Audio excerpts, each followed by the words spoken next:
안녕하세요, 모든체스입니다. 오늘은 2024년 8월 10일, 이번 영상에서는 2024년 8월에 매수할 만한 캐시우드 주식 3개에 대해서 알아보겠습니다. 자, 여기서는 팔란티어, 쇼피파이, 인텔리아 테라피틱스 3가지가 나오는데요. 팔란티어는 강력한 2분기 실적 보고가 있었고, 쇼피파이는 전자상거래 생태계의 수요 증가로 이익을 볼 수 있습니다. 세 번째, 인텔리아는 올해 상당한 성장이 예상됩니다. 자, 이 3가지 기업에 대해서 자세히 살펴보자면, 팔란티어는 예상대로 빅데이터 분석 전문 기업인 이 회사는 월요일 시장 폭락에서 다른 기술 회사들과 함께 어려움을 겪었습니다. 팔란티어 주식도 지난 5개 세션에서 큰 타격을 입었습니다. 그러나 월요일 장외 거래에서 주가는 주식 가치 12% 이상 상승했습니다. 그 이유는 회사가 강력한 2분기 실적 보고서를 제출했기 때문입니다. 또한 강력한 가이던스를 게시하여 관망하고 있는 사람들을 매수하게끔 했는데, 화요일 개장 시점에 팔란티어 주식은 지난 연도 매출의 24.19배로 거래되었습니다. 어떻게 보든 엄청난 프리미엄입니다. 게다가 작년 평균 지표는 18.77배에 도달했습니다. 그럼에도 불구하고 팔란티어가 2024 회계연도에 두드러진 한 해를 보낼 가능성이 점점 커지고 있습니다. 분석가들은 평균적으로 매출이 작년보다 21.3% 증가 27달러에 이를 것으로 보고 있습니다. 그러나 최고 추정치는 28달러입니다. 합리적으로 보이거나 과소평가된 것 같습니다. 발행 주식 수가 21억 3천만 주라고 가정하면 팔란티어 주식은 예상 수익의 18.33배로 거래됩니다. 여전히 그 자체로 저평가된 것은 아닙니다. 그러나 이것은 캐시우드 스타일의 주식 중 하나입니다. 자, 팔란티어 차트인데요. 현재는 이렇게 상승 추세대를 이어가고 있는데 지금 급 변동이 엄청나게 심한 거죠. 여기서 이게 캐시우드 스타일의 주식 중 하나라고 한 것은, 만약에 이렇게 하락을 했더라도 이 주식은 믿을 것이다, 어떤 방향으로 주식이 향하고 있는가, 그거를 보고 투자하는, 즉 하락을 했더라도 이 기업이 가는 방향이 옳다고 생각하면 이게 투자를 하는 그런 스타일의 캐시우드 주식이라는 거죠. 두 번째, 쇼피파이. 전자상거래 대기업인 이 회사는 투자자가 자신의 포지션을 늘린 주식 중 하나인데요. 여기서 투자자는 캐시우드를 말합니다. 아크 인베스트는 2분기에 이 회사 주식 지분을 8.1% 늘렸습니다. 근본적으로 이 회사는 전자상거래의 인기로 인해 훌륭한 투자 대상이 됩니다. 온라인 거래는 2022년 2분기 이후 전체 소매 매출에서 차지하는 비중이 더 커졌습니다. 추세가 계속 상승하는 쪽으로 향한다면 이 회사 주식은 이상적인 기회로 보일 것입니다. 그래도 최근 세션에서 주가가 폭락했습니다. 월요일에 4% 하락했습니다. 지난주에는 거의 13% 하락했습니다. 그리고 이번 달에는 25% 이상 하락했습니다. 떨어지는 칼날을 잡는 것은 좋은 아이디어이지는 않지만, 그래도 캐시우드가 이 회사에 대해서 강세를 보이는 것은 잠재적인 투자자들에게 확신을 주는 거죠. 현재 이 회사 주식은 매출의 9.13배로 거래되고 있습니다. 이는 전년도 평균 13.53배에 비해서 낮은 수치입니다. 또한 작년 4분기 동안 배수는 평균 15배에 가까웠습니다. 매력적으로 분석가들은 2024 회계연도 말까지 수익이 118억 6천만 달러에 도달할 수 있다고 믿습니다. 그렇다면 작년에 96억 5천만 달러에서 22.9% 증가한 것입니다. 이는 배수가 앞으로 더욱 매력적일 것이라는 것을 의미합니다. 따라서 이 회사는 매수를 고려할 수 있는 캐시우드 주식 중 하나입니다. 세 번째, 인텔리아 테라피틱스.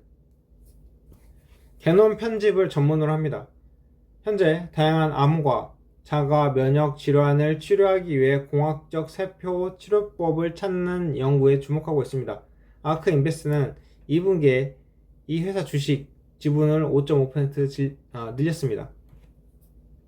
확실히 인텔리아는 곧 2분기 실적 보고서를 발표할 예정입니다. 따라서 보수적인 투자는 실적 발표 후까지 기다려서 투자하는 것이 좋겠지만 지금까지의 실적은 비교적 고무적입니다. 1분기 이후 작년 인텔리아는 주당 1.33달러의 손실을 기록했고, 이는 예상 손실은 1.41달러보다 나았으며 5% 긍정적인 놀라움을 가져왔습니다.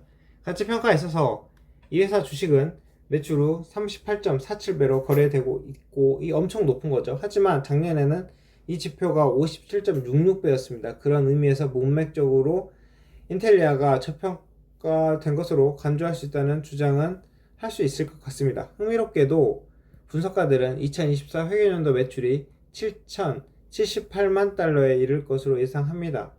그렇다면 작년 대비 95.1% 증가한 것입니다. 또한 최고 추정치는 1억 3,100만 달러입니다.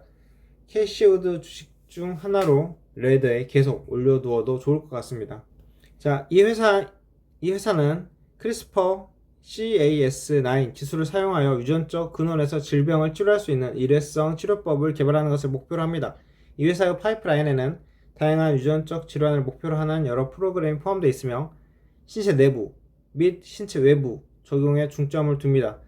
이 회사는 아직 임상 단계에 있으며 승인된 제품은 없지만 1분기에 협업 및 라이센스 계약으로 2,890만 달러의 수익을 창출했다고 합니다. 여차저차해서 이 회사는 분석가들이 221% 정도 상승 가능할 것으로 보고 있다고 하는데요. 그렇지만 아직 임상 단계에 있고 확실히 성공을 거둔 그런 게 없으므로 성공한 결과가 나온 후에 투자를 해도 좋지 않을까라고 저번 영상에서 이야기를 했었죠. 그래서 이 회사 차트를 보면은 현재는 지금 역배열로 가 있는 것 같은데, 쭉 보면은 이 최고치에서 지금 엄청나게 하락을 한 상태입니다. 그렇기 때문에 아직도 얼마나 더 하락을 할 수 있을지에 대해서는 모르는 상태이므로 좀 지켜보고 투자를 관망을 하고 상승의 기운이 있을 때 들어가는 게 좋지 않을까라고 생각이 들고요. 쇼피파이도 이런 대폭락의 기간을 겪었는데, 그 이후에 다시 현재는 상승 추세대에 들어왔다가 이 상승 추세선을 깨고 또 밑으로 하락하는 모습을 보이고 있습니다. 주봉으로 보면은 장대 양봉이 나오긴 했는데, 일봉으로 보면은 지금 이때 큰 폭의 하락이 있었다가 다시 갭 상승을 한 게 보이는 거죠. 자, 오늘은 이렇게 3개의 주식에 대해서 봤는데, 아무래도 이 마지막 두 번째, 세 번째 주식은 변동성이 워낙 크고 하락의 가능성도 있어서 투자에는 좀 물음표가 생기고 어쩌면 관망으로 가는 게 좋지 않을까 라고 생각이 들고, 팔란티어는 제가 봐도 좀 가능성이 있을 것 같습니다. 왜냐하면 지금 군사 관련해서 정보를 제공해주는 그런 사업을 하고 있는 거죠. 지금 전쟁이 우크라이나, 그 다음에 중동 이렇게 있으니까 수요가 더 많이 있을 것 같습니다. 그래서 팔란티어는 좀 좋아 보이는데 나머지 주식들은 좀 관망을 하고 들어가는 게 좋지 않을까. 또 이렇게 좀 도박을 하는 그런 패턴을 보이는 그런 스타일을 보이는 게 캐시우드 주식의 어떤 특징으로 볼 수 있기 때문에, 이런 주식이 있고 왜 샀는지에 대해서 확인을 해보고 우리는 우리 나름대로 투자 전략을 짜는 게 좋을 것 같습니다. 자, 오늘은 이렇게 하고 영상 마치겠습니다. 감사합니다.